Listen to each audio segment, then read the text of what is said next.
I was hoping that your guest can help me change my mind about some things. I'm a white male, and I am prejudiced. And the reason it is something that wasn't taught, but it's kind of something that I learned. When I open up the papers, I get very discouraged at what young black males are doing to each other and the crime rates. I understand that they live in an environment with a lot of drugs. You have to get money for drugs, and it's a deep issue that goes beyond that.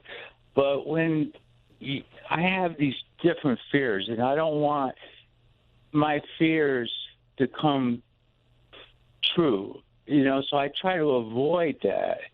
And I come off as being prejudiced, but I just have fears. I don't like to be forced to like people. I like to be led to like people through example. And what can I do to change, to be a better American? Heather McGhee.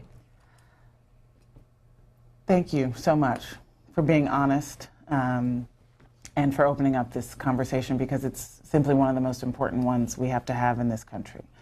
We are not a country that is united because we are all one racial group that all descended from one tribe in one community. That is actually, I think, what makes this country beautiful, but it's our challenge. We are the most multiracial, multi-ethnic, wealthy democracy in the world. And so asking the question you asked, how do I get over my fears and my prejudices, is the question that all of us, and I will say people of all races and ethnicities and backgrounds, hold these fears and prejudices. Most of them are actually unconscious, right? You'll say to yourself, I'm not prejudiced, but of course we all have them. And so your ability to just say, this is what I have these fears and prejudices, and I want to get over them, is one of the most powerful things that we can do right now at this moment in our history. So thank you. So what can you do? Get to know black families who are not all, and not even any majority, are involved in crime and gangs. Turn off the news at night, because we know from, sorry, Greta, keep the news open in the morning. But we're not delivering the news, so it's fine. Because we know that actually nightly news and many media markets that have been studied actually over-represents African-American crime and underrepresents crimes that happen by white people. Join a church if you are a religious person that is a black church or a church that is interracial. Start to read about the history of the African-American community in this country.